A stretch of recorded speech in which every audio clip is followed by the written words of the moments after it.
Hey guys, Horrorman back for another review. So today we're going to go ahead and take a look at the brand new Morbius figure from the Marvel Legends series, and this is the Edge of Spider-Verse series.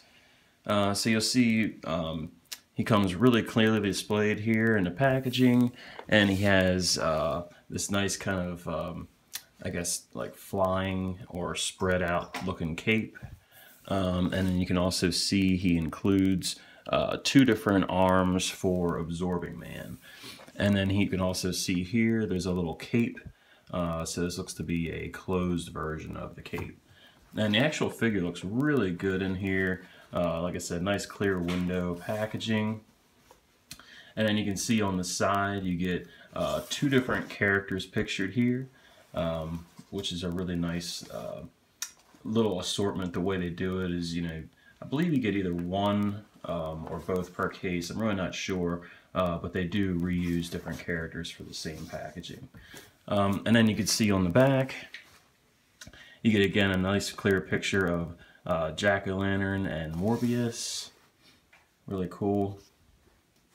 And then you get kind of like a basic description of both of them. So you're not going to get a bio for just Morbius. Alright, and then you can see the Build-A-Figure on the back, right here, and which character comes with what part.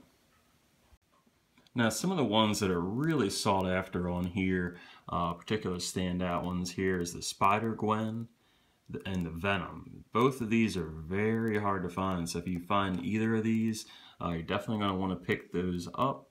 But yeah, you can see easily which character has what different piece. So yeah, if you're really trying to complete Absorbing Man, you might have a little bit of an issue finding the Spider-Gwen and Venom. So good luck finding them. Alright, so here's Morbius out of the packaging. And he looks pretty damn cool, I gotta say. I've always been a fan of this character, and we don't really see a lot of different figures of him, so I just had to pick it up. Plus, I really like vampires. So yeah, you can see he's got this little cape here that just kind of easily comes off, just like a peg hole, and it kind of looks like a bat, red on one side, black on the other. And then you also get a cape that's in a more relaxed position, and again, there's a little peg hole in the back, and you can just put that right in there. So it works pretty easy. Alright, so here's Morbius with just the relaxed cape, and this is a nice look if you just want to do a different pose other than that, like, scary, here I am pose.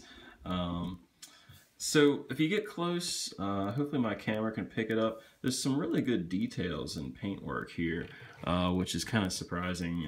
Nothing against Marvel Legends, I'm just not expecting a lot in terms of different paint applications. But if you look at the arms, you can see there's like some dirt and kind of wear to him, which is really cool, and you can see it again on the other arm.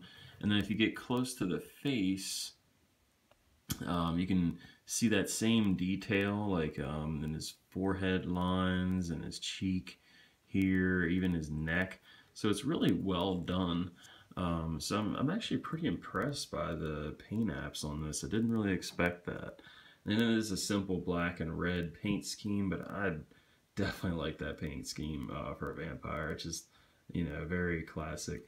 You can see he's got these almost like, elf style ears, but I'm sure it's more of like a bat type of ear, which is really cool. He's got this great screaming expression, or really just kind of ready to suck your blood type of mouth position here. So really, really cool. So I'm definitely happy with how the sculpting and paint came out on this one. So as far as articulation, it's pretty much what you would expect from a Marvel Legend at this point. He's got these shoulder articulation. Let's brighten this up. He's got the double hinged elbow articulation. You can turn the wrist. You can also cradle the hand a little bit to give it a little bit more added articulation to him. His head does turn, just a doesn't really get you that up and down motion, just a tiny bit. It could be just because of the the longer hair and the collar, but that's okay. And then you also, which is pretty well hidden, I guess, because of the black, you do have a joint here, just on the ab crunch, and then you can twist his waist here, and then you can move the leg out about that much. He's got a double hinged knee, and then there's actually a turn here, which is pretty cool. It almost looks like a boot right here. I guess that's a boot. And then he has plenty of ankle movement. You can go up and down pretty well. A little bit to side, not too much.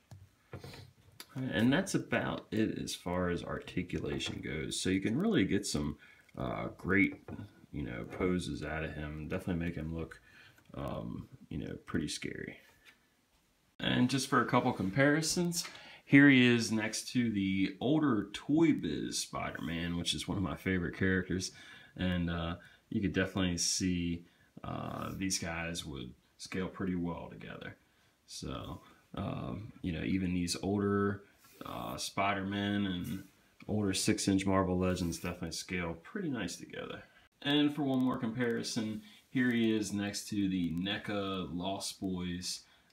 This is Michael from Lost Boys movie, and you can see these guys are pretty cool. They don't really go too well with each other, a little bit different scale, but if you're a vampire collector or just like horror figures, they could probably still fit in together.